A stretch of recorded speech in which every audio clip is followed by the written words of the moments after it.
Establishment کی جس میں نہیں ہونی چاہیے. ایک آزاد الیکشن کرائیے, لوگ اپنے نمائندے منتخب کریں, اور پھر لوگ ہماری عوام کو اللہ اتنا شعور دے کہ وہ اپنے نمائندوں کا احتساب کریں.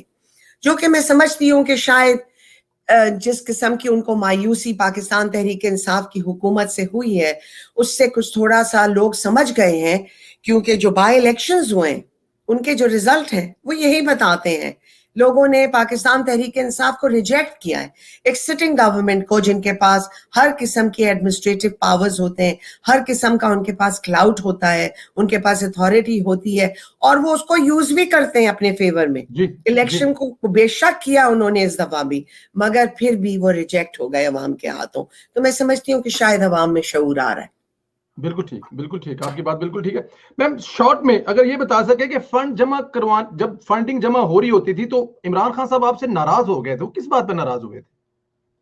نہیں, وہ فنڈ جمع ہونے پہ تو مجھ سے کبھی ناراض نہیں ہوئے. دوران فنڈ نہیں, میں سندیلا صاحب, میرا ہمیشہ ایک انسپریشنل رول تھا. میں ہمیشہ لوگوں کو انسپائر کرتی تھی. شاید میرے فیس پہ لکھا تھا نیا پاکستان, شاید میرے فیس پہ پی ٹی آئی لکھا تھا. میں پی ٹی آئی کی بہت پہلے دن کی ممبر ہوں, لوگ مجھے جانتے تھے. میں نے گراؤنڈ پہ ورکرز کے ساتھ بہت کام کیا ہے. میرا زیادہ تر جو زندگی کا حصہ, یہ میرے 22 سال 25 سال جو عمران خان کے ساتھ میری ایسوسیشن رہی ہے, وہ میں شوکت خانم کے لیے فنڈ ریز کرتی تھی. کبھی میرے ہاتھ میں تو چیک نہیں آتا یا کیش میرے پاس تو نہیں ہوتا تھا. یہ تمام چیزیں جو تھیں, یہ ہمارا جو ٹرسٹ کا آفس تھا ان کو جاتے تھے. جو پی ٹی آئی کے لیے پیسے جمع ہوا کرتے تھے, جو کہ میں ہر فنڈ ریزنگ کا حصہ نہیں تھی, مگر بہت سے ایونٹس میں جہاں میں شامل ہوتی تھی, میں صرف بات کرتی تھی. میں صرف لوگوں کو انسپائر کرتی تھی کہ ہمارا یہ میسج ہے, ہمیں آپ کی ضرورت ہے اور آپ پاکستان کے لیے مدد کیجئے. اور لوگ پیسے دیتے تھے, مگر جو وہاں کے لوکل جو بھی عہدیدار ہوتے تھے, جو بھی لوگ ریسپانسبل ہوتے تھے, پیسے ان کو دیے جاتے تھے.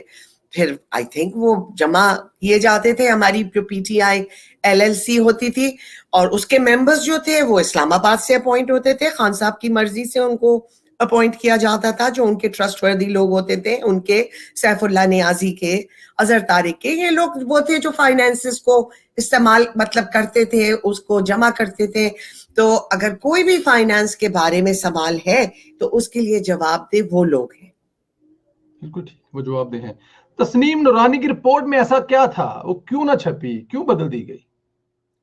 تسنیم نورانی کی رپورٹ کوئی سیکرٹ تو ہے نہیں جو میں آج آپ کو بتاؤں, مگر اس میں انہوں نے تمام ان چیزوں کی نشاندہی کی تھی, تمام اس ریگنگ کی, تمام ان جو بے ضابطگی ہوئی تھی ہمارے پارٹی الیکشن کے اندر, ہمارے ورکرز کی کمپلینٹس, جنرل الیکشن میں جو کمپلینٹس ہوئے تھے, جو لوگوں کو تبدیلی رضاکار کا ایک پروگرام بنا تھا جس کا ہیڈ اسد, کیا نام ہے ان کا, اسد عمر, ان کو بنایا گیا تھا, اور ان کے ساتھ اندلیب عباس تھیں.